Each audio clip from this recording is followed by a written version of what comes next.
Hey guys, thanks for joining in. This is Random Roland again with just some of my thoughts.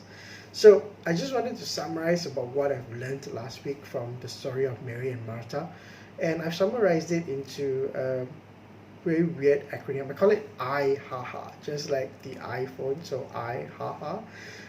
So, let's just get straight into it. So, I stands for identity. Now, we all have different identities, in a sense, different personalities. And if you look similarly to Mary and Martha, Mary cannot be Martha and Mara cannot be Mary, right? Now, but one thing they had something in common is they had to make a choice. And what was the choice? The choice was to work or to worship. And what did Jesus say? Jesus said, Mary has chosen the better part. So that's on I.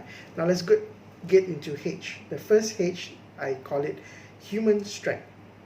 Right now, we tend to do things with our own understanding and strength, right? So if you look at Martha, that's what she was doing. She was trying to do a great feast, all right? In the midst of our busyness, deep inside, we have this hunger. There is a calling to know and to love God, right?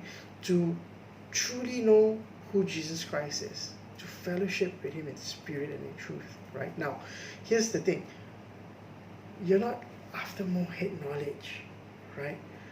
It's actually a heart-to-heart intimacy that we're all longing for, right? Now, here's the thing. It gets really exhausting, right? Because it comes to a point where we're just going to wonder, where on earth are we going to have the strength or time to do this? Nurturing our spiritual life just seems like one more chore, one more duty, one more checklist on the schedule. And you know what?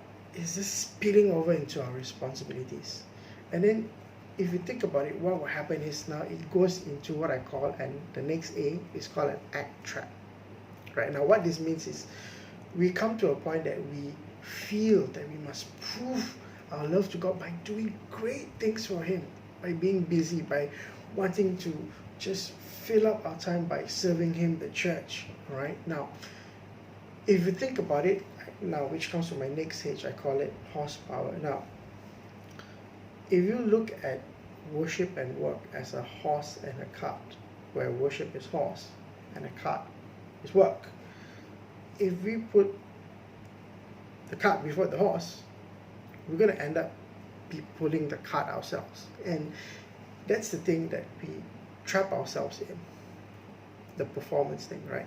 The acting, because we just are just action and we're just pulling the cart, and it gets tiring because we didn't put the horse in front. Now, the last A, I call it altered before God, right? That means if you look at Mary and Martha, they went through a holy makeover.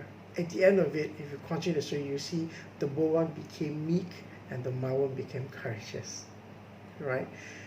It is impossible for any of us not to be changed in the presence of Jesus.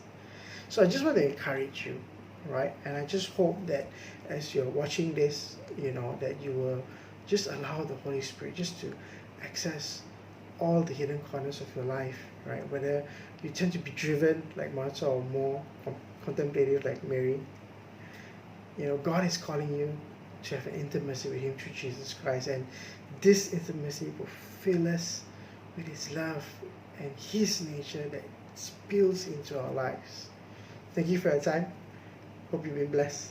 See you tomorrow. Bye bye.